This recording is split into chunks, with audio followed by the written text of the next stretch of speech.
মা, আমার চোখে জল দেখে তোমার খুব কষ্ট হচ্ছে না মা? ভাবছো আহারে মেয়েটার খুব কষ্ট হচ্ছে, তাই ভাবছো না মা? কিন্তু আমার নিজের বাবা সেটা ভাবছে না, তার কোনো কষ্ট হচ্ছে না। কষ্ট হবে কি করে? সে নিজেকে ছাড়া কাউকে কোনোদিনও ভালোবেসেছে? পাশে নেই। আর ইগোর কাছে তার মেয়ের কষ্ট তুচ্ছ। তাই আমার বাবা আমাকে আর আমার গৃহভূতকে চিরদিনের জন্য আলাদা করে আমাকে সারাটা জীবন কাটাতে চেয়েছে।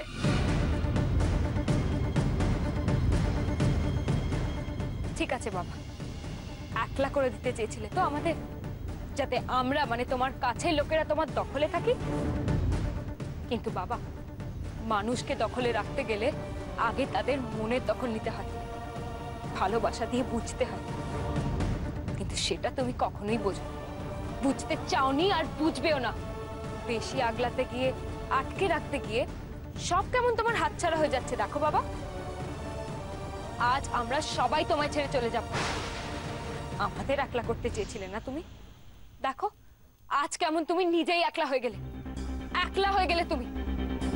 এখন তোমার দখলে থাকবে শুধু তোমার টাকা, যেটা দিয়ে তুমি দুনিয়া কিনে নেবে ভেবেছিলে। না বলি না, তুই আমায় ছেড়ে যাবি না, কোনো মতে যাবি না। তুই আমায় এইভাবে ছেড়ে যেতে পারিস না। পারি বাবা, পারছি তো। আজ আমি পারছি। আমি এ বাড়ি ছেড়ে চলে যাব এক্ষুনি। আমি আর আমার গৃহভূত তোমার এই টাকা পয়সা প্রতিপত্তি সব দূরে সরিয়ে দিয়ে আমাদের জীবনটা ভালোবেসে ভালোভাবে কাটিয়ে দিতে পারবো। আমরা শান্তিতে থাকবো বাবা। আর তার জন্য তোমার এই টাকা পয়সার আমাদের কোনো দরকার হবে না। এবার বুঝলেন তো? আমার অসহায়তার সুযোগ নিয়ে জোর করে পারুলের সাথে বিয়ে দিও। আমার ওনার সম্পর্কে কোনো ফাটল ধরাতে পারেননি আপনি।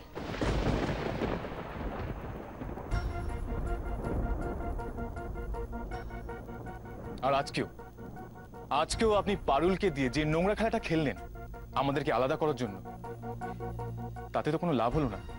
উল্টে আপনার মুখোশটা সবার সামনে খুলে গেল। আপনি আসুন আমার সাথে।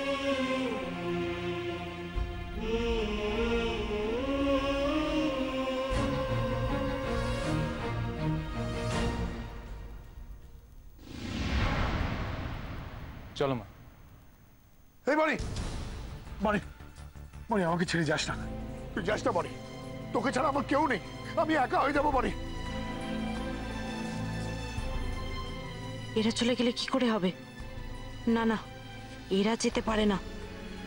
গেল, আমার সব গেল। না এলো মাসি উকিলকে নিয়ে, আর না আমি এদের চোখের সামনে করতে পারলাম এদের সর্বনাশ।